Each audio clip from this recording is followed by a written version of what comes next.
Sir വന്ന് മൊത്തം പോയി എന്ന് നാട് മൊത്തം പറഞ്ഞപ്പോഴും ഈ 45 കിലോ ഞാൻ ഇന്ന് ലോകത്തിൽ നിന്ന് നീങ്ങപ്പെട്ടു എന്ന് പറഞ്ഞപ്പോഴും കർത്താവിൻ്റെ നാമം വിളിച്ചപ്പോൾ, യേശുവിൻ്റെ നാമം വിളിച്ചപ്പോൾ പൂർണ്ണ സൗഖ്യമാണ് എനിക്കുണ്ടായത്.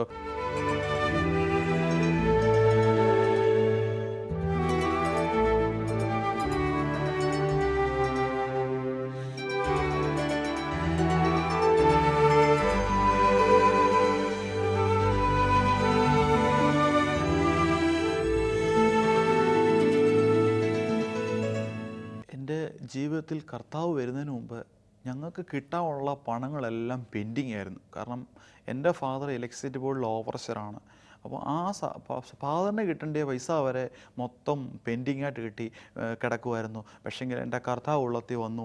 എൻ്റെ കർത്താവ് എനിക്ക് സൗഖ്യം തന്നു. എൻ്റെ ഭവനത്തിൽ എൻ്റെ യേശു വന്നപ്പോൾ ആ കിട്ടേണ്ട പൈസ എല്ലാം റിലീസായി തുടങ്ങി. 5 വർഷം വരെ പെൻഡിങ്ങായി അവർ പിടിച്ചു വെച്ചിരുന്ന ഗവൺമെൻറ്റിൻ്റെ കിട്ടേണ്ട കാശ് വരെ ഞങ്ങൾക്ക് കിട്ടാൻ തുടങ്ങി. അതൊന്ന്. രണ്ടാമത്തെ കാര്യം ഞാൻ പറയട്ടെ, ഞാൻ ഈ കീമോതെറാപ്പിയൊക്കെ എടുക്കുന്ന സമയത്ത് എൻ്റെ ശരീരത്തിൽ ഈ തലയിൽ രോമങ്ങളില്ല, പുരിയമില്ല, മീശയില്ല, അങ്ങനെ മൊത്തം വികൃതമായ ഒരു രൂപമായിരുന്നു. മറ്റുള്ളവർ എന്നെ നോക്കിയാൽ തന്നെ ഒരു വികൃത രൂപമായിരുന്നു. എനിക്ക് എൻ്റെ കണ്ണാടി നോക്കാൻ തന്നെ എനിക്ക് പേടിയായിരുന്നു. ഞാൻ ആ കണ്ണാടി ചെന്ന് നോക്കുമ്പോൾ എൻ്റെ ഈ 2 ഉണ്ട കണ്ണുകൾ മാത്രമുള്ളായിരുന്നു, മറ്റ് ഒന്നുമില്ലായിരുന്നു. അങ്ങനെ ഇരിക്കുമ്പോൾ എനിക്ക് തോന്നി ഈ കണ്ണാടി നോക്കാൻ പേടിയായിട്ടൊരു ഫോട്ടോ എടുക്കണമെന്ന്. അങ്ങനെ ഞാനൊരു എൻ്റെ മൊബൈലിൽ എൻ്റെ ഫോട്ടോ ഇങ്ങനെ പകർത്തി. ആദ്യം എടുത്ത ഫോട്ടോ എന്ന് പറഞ്ഞാൽ ഞാൻ എൻ്റെ കമ്പനിക്ക് വേണ്ടി കാണിക്കാൻ വേണ്ടി, കാരണം കമ്പനിയിൽ നിന്ന് പെട്ടെന്നാണെന്നല്ല ഞാൻ വന്നത്, വയറും വേദനയായിട്ട്. അവർ ഒരുപക്ഷെ വിശ്വസിച്ചില്ലെങ്കിലോ എന്ന് ചിന്തിച്ച് ഞാൻ ആദ്യം ആ ഫോട്ടോ എടുത്തു. അതിനുശേഷം കീമോതെറാപ്പി ചെയ്തപ്പോൾ ഓരോ സ്റ്റേജുകളും എൻ്റെ കർത്താവ് ഓരോ പ്രാവശ്യമായിട്ട് എടുപ്പിക്കാൻ തുടങ്ങി. അങ്ങനെ ആ ഫോട്ടോസൊക്കെ എടുത്തു. ഫോട്ടോസ് എടുത്തതിന് ശേഷം വീണ്ടും ഞാൻ ആ ഫോട്ടോ ഇങ്ങനെ എല്ലാ സ്റ്റേജിലും, ഫസ്റ്റ് സെക്കൻഡ്, അങ്ങനെ എത്ര സ്റ്റേജ് ഉണ്ട് ആ സ്റ്റേജിലുള്ള എല്ലാ ഫോട്ടോകളും ഞാൻ എടുത്തു. അങ്ങനെ ഞാൻ എൻ്റെ മൊബൈൽ ഇട്ടുകൊണ്ട് പോയ സമയത്ത് ഏകദേശം ഒരു 6 മാസമായപ്പോൾ ഈ മൊബൈൽ അങ്ങ് ഓഫായിപ്പോയി. അങ്ങനെ ഞാൻ ആ കടയിൽ കാണിച്ചപ്പോൾ ആ കടക്കാരൻ പറഞ്ഞു, ഇതിൻ്റെ സോഫ്റ്റ്വെയർ പോയതാണ്. ഈ സോഫ്റ്റ്വെയർ പോയതായിക്കൊണ്ട് ഇതിൻ്റെ അകത്തെ ഡോക്യുമെൻറ്റ്സ് എല്ലാം പോകുന്നു. ഞാൻ ആ കടക്കാരനോട് പറഞ്ഞു, സഹോദര, ഇതിൻ്റെ അകത്ത് എൻ്റെ കുറേ ഫോട്ടോസ് ഉണ്ട്, എൻ്റെ ജീവിതം മാറ്റിമറിച്ച കുറേ ഫോട്ടോസാണ്, ആ ഫോട്ടോസ് എനിക്ക് പോകാൻ പാടില്ല എന്ന് പറഞ്ഞു. അപ്പോൾ അവർ പറഞ്ഞു, ഇല്ല അത് ഒരിക്കലും നടക്കില്ല, മൊബൈലിൻ്റെ സോഫ്റ്റ്വെയർ മാറിക്കഴിഞ്ഞാൽ മൊത്തമായിട്ട് മാറുമെന്ന് പറഞ്ഞു. ഞാൻ ആ മൊബൈൽ എൻ്റെ കരത്തിലോട്ട് വെച്ചിട്ട് ഞാൻ എൻ്റെ യേശുപ്പച്ചനോട് പറഞ്ഞു, യേശുവിൻ്റെ നാമത്തിൽ അധികാരത്തോട് കൽപ്പിക്കുകയാണ്, ഇതിൻ്റെ ഫോട്ടോസ് ഒന്നും പോകാൻ പാടില്ല. കാരണം എന്തെന്ന് വെച്ചാൽ, ഇന്ന് ഞാൻ അനേകരുടെ മുമ്പിൽ ക്യാൻസർ വിടുവിച്ചതാ, അല്ലെങ്കിൽ എൻ്റെ ക്യാൻസർ സൗഖ്യമായ എൻ്റെ യേശു എന്നെ വിടുവിച്ചാന്ന് പറഞ്ഞു വന്നാൽ ആൾക്കാർ ഒരുപക്ഷെ വിശ്വസിക്കുന്നില്ല. കാരണം അവിശ്വാസികൾ ഇന്ന് കൂടുതലാണ്. അതുകൊണ്ട് എൻ്റെ കർത്താപ്പച്ചനോട് പറഞ്ഞു, കർത്താപ്പച്ച, ഈ ഫോട്ടോസ് ഒന്നും പോകാൻ പാടില്ല എന്ന് പറഞ്ഞ മൊബൈൽ ആ കടക്കാരൻ്റെ കൊടുക്കുകയും കടക്കാരൻ റിപ്പയർ ചെയ്തതിന് ശേഷം അയാൾ എന്നോട് വന്ന് പറയുകയാണ്, സഹോദര, വലിയൊരു അത്ഭുതമാണ്, സോഫ്റ്റ്വെയർ മാറിയിട്ട് പോലും നിങ്ങളുടെ ഫോട്ടോസ് മാറിയില്ല എന്ന്.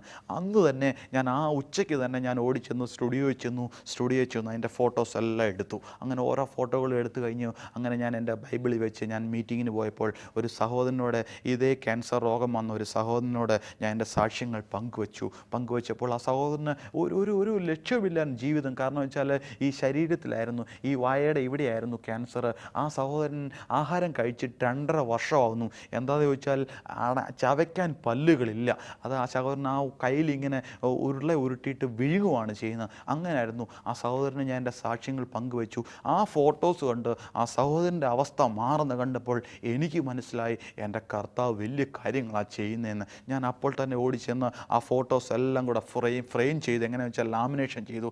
ആ ഫോട്ടോസാണ് ഇന്ന് ഞാൻ നിങ്ങളെ കാണിക്കുന്നത്, നിങ്ങളുടെ മധ്യത്തിലും കാണിക്കുന്നത്. അവിശ്വാസമായിരിക്കുന്നുള്ളൂ, ഇതിലും കണ്ടൊന്ന് വിശ്വസിക്കണം. ഒന്ന് അതുപോലെ തന്നെ എൻ്റെ ജീവിതം ആകെ തകർന്നിരിക്കുമ്പോൾ എൻ്റെ മകൾ ആ സമയത്ത് ഫസ്റ്റ് സ്റ്റാൻഡേർഡിൽ പഠിക്കുമ്പോൾ ഞാൻ ഓർത്തു, ഇനി എങ്ങനെ ഈ സ്കൂളിലെ വിദ്യാഭ്യാസം മുമ്പോട്ട് കൊണ്ടുപോകും. അങ്ങനെ ഞാൻ കേരള സിലബസിൽ ഒരു സ്കൂളിൽ ചെന്ന് ഞാൻ തിരക്കി. ആ സ്കൂളിൽ ചെന്ന് തിരക്കിയപ്പോൾ അവിടുത്തെ ടീച്ചർ പറഞ്ഞു, ഓക്കെ, ഞങ്ങളുടെ വാഹനം നിങ്ങളുടെ പഠിക്കൽ വരെ വരുവാണെങ്കിൽ ഞങ്ങൾ കൊണ്ടുപോകുന്നു. അങ്ങനെ ഞാൻ ആ വാഹനത്തിൻ്റെ കാര്യങ്ങളൊക്കെ തിരക്കി. പക്ഷെങ്കിൽ ആ വാഹനങ്ങളൊക്കെ ഞങ്ങളുടെ അവിടെ വരെ വരില്ല, അതുകൊണ്ട് പറ്റില്ല പറ്റില്ല എന്ന് പറഞ്ഞു. പക്ഷെങ്കിൽ എൻ്റെ യേശുപ്പച്ചൻ്റെ പദ്ധതി ഉണ്ടായിരുന്നു, അവൻ താഴ്ചയല്ല ഉയർച്ച മാത്രം പ്രാപിപ്പിക്കും എന്നുള്ളത്. അതുകൊണ്ട് ഞങ്ങൾ റാന്നിയിൽ ഞങ്ങൾ വേറെ സ്കൂളിൽ ചെന്ന് അഡ്മിഷന് വേണ്ടിയിട്ടു. അത്ഭുതം എന്ന് പറയട്ടെ, ആ സമയത്ത് എനിക്ക് എൻ്റെ ജോലി തിരികെ കിട്ടി. എൻ്റെ മകളുടെ വിദ്യാഭ്യാസം ഞാൻ ആഗ്രഹിച്ചും അപ്പുറമായിട്ട് എൻ്റെ കർത്താപ്പച്ചൻ ഇന്ന് എന്നെ കൊണ്ട് നടത്തുന്നു. അതുപോലെ ഞങ്ങളുടെ ജീവിതം മാറ്റിമറിച്ചാണ്. മൊത്തം ഇല്ല എന്ന നാടും വീടും ഞങ്ങളുടെ നാട്ടുകാരും എല്ലാം പറഞ്ഞപ്പോൾ എൻ്റെ കരം പിടിച്ച് ഒരുവൻ മാത്രമുള്ളായിരുന്നു. ഒരുവൻ്റെ കാര്യത്തിൽ എൻ്റെ കരം കൊടുത്തപ്പോൾ ആ കരം അവൻ പിടിച്ചു, ഇന്നുവരെ വിട്ടിട്ടില്ല. അത്ഭുതം എന്ന് പറയട്ടെ, ഇന്നും മരിച്ചു എന്ന് എവിടെയോ കല്ലും എല്ലും മണ്ണുമായിട്ട് കിടക്കണ്ടി ഞാൻ നിങ്ങളുടെ മധ്യത്തിൽ നിൽക്കുന്നത് എന്തുകൊണ്ടാണെന്ന് ചോദിച്ചാൽ എൻ്റെ യേശു ഉയർത്തെഴുന്നേറ്റ് ജീവിക്കുന്നുണ്ട് മാത്രമാണ്. 2010 വർഷങ്ങൾക്ക് മുമ്പ് എൻ്റെ ശാപത്തിനും എൻ്റെ രോഗത്തിനും എൻ്റെ എല്ലാത്തിനും വേണ്ടി അവൻ വില കൊടുത്താണ്. ഇനിയും നമ്മൾ വില കൊടുക്കേണ്ട കാര്യമില്ല എന്ന് പറച്ചാൽ ഒരു പ്രാവശ്യം അവൻ വില കൊടുത്താണ്. രണ്ടാമത്തെ കാര്യം ഞാൻ പറയട്ടെ, എൻ്റെ പ്രിയമുള്ളവരെ, എൻ്റെ ഭാര്യയ്ക്ക് പകരക്കാരനായിട്ട് ഇന്ന് ലോകത്തിൽ ആർക്കെങ്കിലും നിൽക്കാൻ പറ്റുമോ? ഇന്ന് എൻ്റെ മക്കൾക്ക് പകരക്കാരനായിട്ട് ആരെങ്കിലും ഒരു അപ്പന് നിൽക്കാൻ പറ്റുമോ?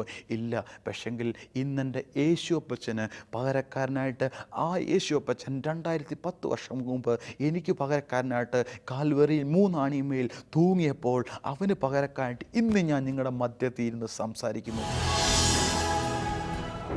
എൻ്റെ ജീവിതത്തിൽ എനിക്ക് മാത്രമുള്ള അനുഗ്രഹം ഉണ്ടായത് എൻ്റെ കുടുംബത്തിലെ എല്ലാവർക്കും അനുഗ്രഹമായിരുന്നു. കാര്യം എന്ന് വെച്ചാൽ എൻ്റെ ഞാൻ ട്വിൻസാണ്. ആ ട്വിൻസിൽ ഉള്ള ഒരു പെങ്ങളുടെ മകന് ഏകദേശം 2 വയസ്സ് പ്രായമുള്ളപ്പോൾ നാട്ടിൽ വരാനിടയായപ്പോൾ ഒരു വൻകുടലിൻ്റെ അകത്ത് ചെറുകുടൽ കയറുന്ന ഒരു അസുഖമായിട്ട് അവന് ഉണ്ടായി. പെട്ടെന്ന് തന്നെ ഹോസ്പിറ്റലിൽ കൊണ്ടുപോകണം, അങ്ങനെ ഛർദ്ദിക്കുക, അങ്ങനെ ഭയങ്കര അസ്വസ്ഥതയായിരുന്നു. വീണ്ടും അത് ഹോസ്പിറ്റലിൽ കൊണ്ടുപോയപ്പം ഡോക്ടർ പറഞ്ഞു നമുക്കൊന്ന് സ്കാൻ ചെയ്യണം, ഇനി കുടൽ മറിഞ്ഞാണോ എന്താണെന്നറിയില്ല, ഒന്ന് സ്കാൻ ചെയ്യണമെന്ന് പറഞ്ഞു. അങ്ങനെ ഞങ്ങൾ അവിടുന്ന് ഹോസ്പിറ്റലിൽ സ്കാൻ ചെയ്തപ്പോൾ ഡോക്ടർ പെട്ടെന്ന് തന്നെ പറഞ്ഞു ഇത് എത്രയും പെട്ടെന്ന് തന്നെ വേറെ എവിടെയെങ്കിലും നല്ലൊരു ഹോസ്പിറ്റലിൽ കൊണ്ടുപോകണം. ആ ഹോസ്പിറ്റലിൽ കൊണ്ടുപോയില്ലെങ്കിൽ ആ കുഞ്ഞിൻ്റെ ജീവിതം വലിയ അപകടമാണ്. അതുകൊണ്ട് എത്രയും പെട്ടെന്ന് തന്നെ കൊണ്ടുപോകണം. ഞങ്ങൾ വീണ്ടും അവിടുന്ന് വാഹനം വിളിച്ച് ഞങ്ങൾ തിരുവല്ലയിൽ ഹോസ്പിറ്റലിൽ കൊണ്ടുപോയി അവിടെ ഡോക്ടറെ കാണിച്ചപ്പോൾ ഡോക്ടർ പറഞ്ഞു ഇത് ഒരു രക്ഷയില്ല, ഇത് ഓപ്പറേഷൻ മാത്രം ചെയ്തേ പറ്റുള്ളൂ. കാരണം വൻകുടലില്ലാത്ത ചെറുകുടൽ കയറിയിരിക്കുകയാണ്. ഏകദേശം ചെറിയൊരു ഗ്യാപ്പൂടെ മാത്രമേ ഉള്ളൂ. അതുകൊണ്ട് നമുക്ക് ഇപ്പം തന്നെ ചെയ്തേ പറ്റുള്ളൂ എന്ന് പറഞ്ഞു. അപ്പോൾ എൻ്റെ സഹോദരി എൻ്റെ അടുക്കൽ ഓടി വന്നിട്ട് പറഞ്ഞു ഇതുപോലെ മകന് ഇങ്ങനത്തെ ഭാരങ്ങളൊക്കെയാണ്, അതുകൊണ്ട് നമുക്ക് പ്രാർത്ഥിക്കണം, അവൻ്റെ ദേഹത്ത് കത്തി വെക്കാൻ പാടില്ല, നമുക്ക് പ്രാർത്ഥിക്കണമെന്ന് പറഞ്ഞു. അപ്പം ഞാൻ പറഞ്ഞു ശരി നമുക്ക് പ്രാർത്ഥിക്കാം എന്ന് പറഞ്ഞ് ഞങ്ങൾ കരം കോർത്ത് പ്രാർത്ഥിച്ചു. അതുപോലെ ഞങ്ങൾ എൻ്റെ കൂട്ടു സഹോദരങ്ങളായ അനേകരെ വിളിച്ചു പറഞ്ഞു ഇങ്ങനെ ഒരു അവസ്ഥയിലേക്ക് ഞങ്ങൾ വന്നിരിക്കുകയാണ്, കർത്താവ് വൻ കാര്യം ചെയ്യണം, കാരണം അവൻ്റെ ദേഹത്ത് കത്തി വയ്ക്കാൻ പാടില്ല എന്ന് ഞങ്ങൾ വന്ന് പ്രാർത്ഥിച്ചു. അത്ഭുതം എന്ന് പറയട്ടെ, ഡോക്ടർമാർ ആദ്യം പറഞ്ഞൊരു കാര്യം നിങ്ങൾ ഇത്രയൊക്കെ പറഞ്ഞുകൊണ്ട് ഞങ്ങൾ ഷക്ക് ചെയ്യുന്ന ഒരു കാര്യമുണ്ട്, കാരണം ആ എയറിൽ എന്തോ വലിക്കുന്നതാണ്, അതൊന്ന് നോക്കാമെന്ന് പറഞ്ഞു. അങ്ങനെ അവർ അത് ചെയ്ത് നോക്കാമെന്ന് പറഞ്ഞ് ഞങ്ങളെ ആശ്വസിച്ചു. ഞങ്ങൾ പക്ഷെങ്കിൽ തിയേറ്ററിൻ്റെ വെളിയിൽ നിന്ന് ഞങ്ങൾ യേശുവിൻ്റെ നാമം വിളിച്ച് പ്രാർത്ഥിച്ചുകൊണ്ടിരുന്നപ്പോൾ എന്താ നടന്നതെന്ന് അറിയാമോ? അത്ഭുതം എന്ന് പറയട്ടെ, 100ക്ക് 1 വ്യക്തി മാത്രമേ ഉള്ളൂ ഇങ്ങനെ സൗഖ്യമാകുന്ന. പെട്ടെന്ന് തന്നെ കർത്താവ് ദൈവത്തിൻ്റെ വലിയൊരു അത്ഭുത കരങ്ങൾ അവിടെ ചലിച്ചുകൊണ്ട് അവൻ്റെ ആ വൻകുടലില്ല ചെറുകുടലൊക്കെ റിമൂവായി അവന് പൂർണ്ണ സൗഖ്യമായി. 2 ദിവസം 3 ദിവസത്തിന് ശേഷം അവനെ ഡിസ്ചാർജ് ചെയ്യുകയും ഇടയായി. അതുപോലെ തന്നെ എൻ്റെ മാതാവിൻ്റെ ഹാർട്ടിൻ്റെ അസുഖം ഉണ്ടായിരുന്നു. അങ്ങനെ ബോംബെയിൽ എൻ്റെ സഹോദരങ്ങളുടെ അടുക്കൽ അവിടെ പോയിരുന്നു. അവിടെ വെച്ച് ഭയങ്കരമായിട്ട് വേദനയൊക്കെ ഉണ്ടായി. എന്നെ വിളിച്ചു പറഞ്ഞു ഇതുപോലെ മകനെ എനിക്ക് വയ്യ അവിടെ ഒന്ന് നിൽക്കാൻ, എനിക്ക് മൊത്തമായിട്ട് ഭാരമാണ്, ഇന്ന് ഞാൻ അവിടുന്ന് ഇവിടെ വരുമെന്ന് തന്നെ എനിക്ക് ചിന്തിക്കാൻ പറ്റത്തില്ല, അതുകൊണ്ട് നീ എത്രയും പെട്ടെന്ന് തന്നെ വന്ന് കൊണ്ടുവരണമെന്ന് പറഞ്ഞു. ഞാൻ ബോംബെ പ്രദേശങ്ങളിൽ പോയി വീണ്ടും ഇവിടെ കൊണ്ടുവരികയും ഹോസ്പിറ്റലിലേക്ക് ഡോക്ടർമാരെ കാണിച്ചപ്പോൾ ഡോക്ടർമാർ പറഞ്ഞു ഇത് മെയിനായിട്ട് വലിയൊരു അറ്റാക്ക് അറ്റാക്ക് വരാൻ ചാൻസ് ഉണ്ട്, ഒരു ഹാർട്ടിൻ്റെ ഒരു പ്രശ്നം തന്നെയാണ് എന്ന് പറഞ്ഞു. അങ്ങനെ ആ ഹാർട്ടിൻ്റെ ഇതിനു വേണ്ടി കൊണ്ട് കാണിച്ചപ്പോൾ എൻ്റെ മദർ എന്നോട് പറഞ്ഞു, നീ അതിൽ ശനിയാഴ്ച ഇവിടെ ഒരു പ്രാർത്ഥന വയ്ക്കുന്നുണ്ടല്ലോ, ആ പ്രാർത്ഥനയ്ക്ക് ശേഷം നമുക്ക് നോക്കാം. ആദ്യം പോയി എക്കോ ഒക്കെ എടുത്താണ്, എക്കോ എടുത്തപ്പോൾ ഹാർട്ടിൻ്റെ പ്രോബ്ലം തന്നെ എന്ന് പറഞ്ഞതാണ്. പക്ഷെങ്കിൽ അതിന് ശേഷം പ്രെയർ കഴിഞ്ഞു. പ്രെയറിന് ശേഷം വീണ്ടും ഹോസ്പിറ്റലിൽ ചെന്ന് ഡോക്ടർ വീണ്ടും ചെക്ക് ചെയ്തപ്പോൾ ഈ റോളറിൽ കൂടെ നടക്കുന്നുണ്ടല്ലോ, അതേ കൂടെ നടന്ന് ഏകദേശം 4 മിനിറ്റും 3 സെക്കൻഡും നടന്നു. അത്ഭുതം എന്ന് പറയട്ടെ, കർത്താവ് കരങ്ങൾ തൊട്ടതാണ് അത്ഭുതം എന്ന് പറയട്ടെ. ആ പറഞ്ഞ ഡോക്ടർ, ആദ്യം അറ്റാക്ക് ഉണ്ട് എന്ന് പറഞ്ഞ ഡോക്ടർ തന്നെ പറയാനിടയായി, ഇതൊരു കുഴപ്പമില്ല, ശകലം കൊളസ്ട്രോൾ മാത്രം കൂടുതലുള്ളൂ, അമ്മച്ചി ഒന്നൊന്ന് കൺട്രോൾ ചെയ്താൽ മാത്രം മതി, അല്ല യാതൊരു കുഴപ്പമില്ല എന്ന് പറഞ്ഞ് അങ്ങനെ കർത്താവ് അവിടെയും തൊട്ടു.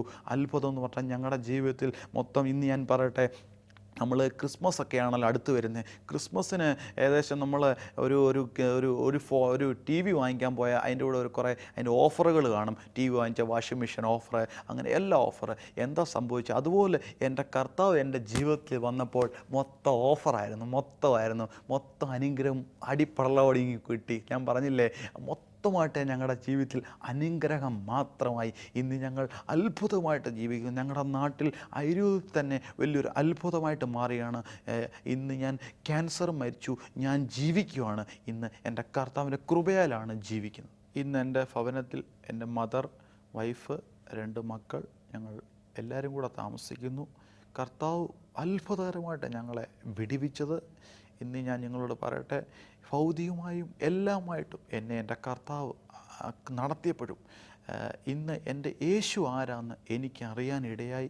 ബൈബിളിനകത്ത് ഇങ്ങനെ പറയുന്നുണ്ട്, മത്തായിയുടെ സുവിശേഷം 6:26 വാക്യത്തിൽ പറയുന്നു, ആകാശത്തിലെ പറവകളെ നോക്കുവിൻ, അവ വിതയ്ക്കുന്നില്ല, കൊയ്യുന്നില്ല, കളപ്പുരയിൽ കൂട്ടി വയ്ക്കുന്നില്ല, എങ്കിൽ അന്നുള്ള ഭക്ഷണം അവർക്ക് കൊടുക്കുന്നു. ഇവയിൽ എത്രയോ വിശേഷരാണ് നിങ്ങൾ. ഇനി ഞാൻ പറയട്ടെ, എന്ത് വിശേഷമാണ് നമ്മളെ കർത്താവ് ചമച്ചിരിക്കുന്നത്.